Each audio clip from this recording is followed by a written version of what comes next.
The war that saved the banks.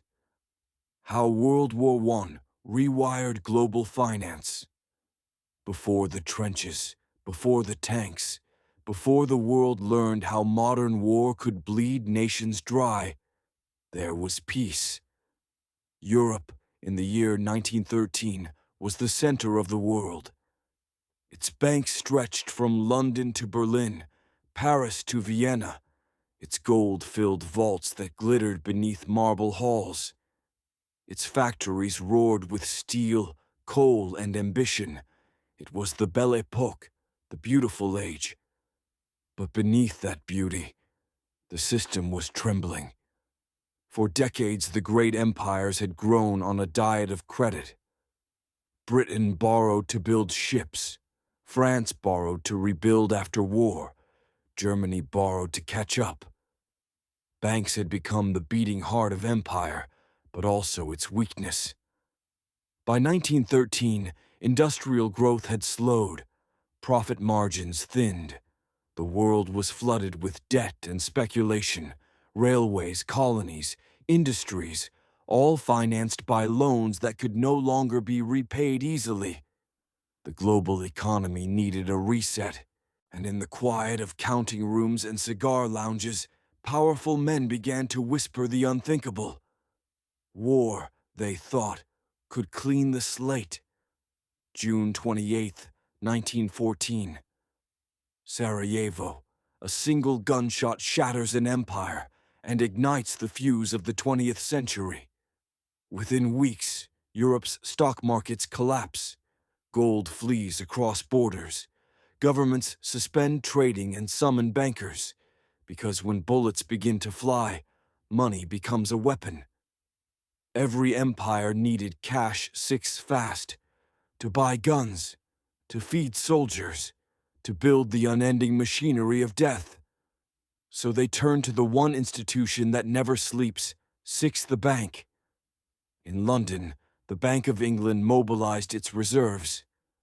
In Berlin, Deutsche Bank and Dresdner Bank became arms financiers. In Paris, the Banque de France issued vast loans to a bleeding nation. And across the Atlantic, J.P. Morgan and Co. saw an opportunity unlike any before.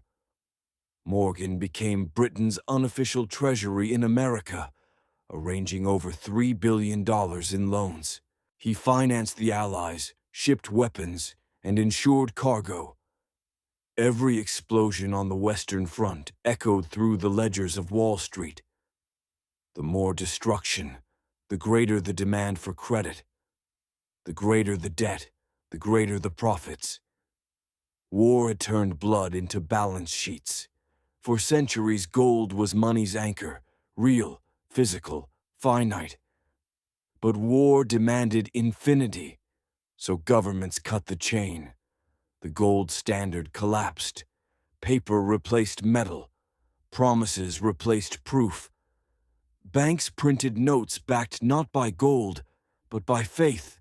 Faith in victory, faith in government, faith in survival.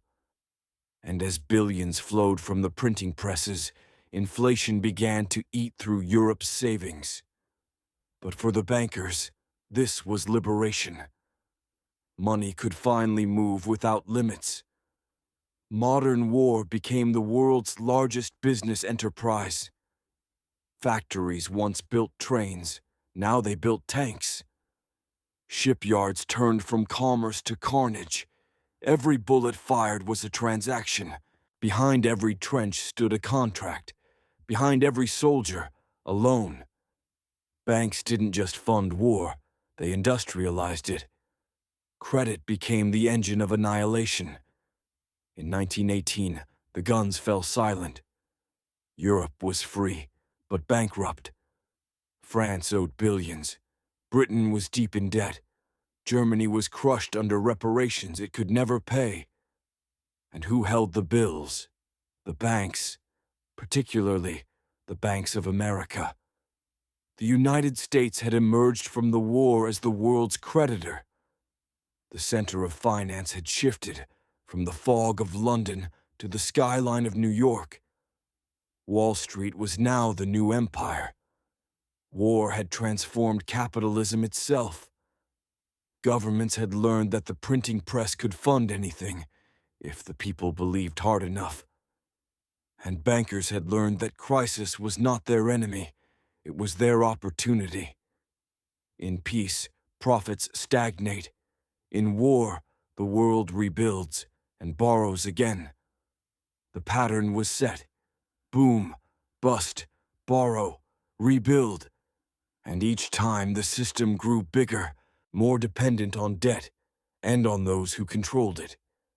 World War I was supposed to be the war to end all wars. Instead, it became the war that made the modern financial world. It taught nations that survival could be financed. It taught banks that destruction could be profitable. And it taught humanity that the power of money could outlast even the power of empires. Because when the guns stop firing, the debts still whisper. In the end, the story of World War I isn't just about generals or trenches. It's about balance sheets and credit lines. It was the first time in history that global war was made possible by global banking. And the banks that survived it learned something fundamental. Peace may be beautiful, but war pays better.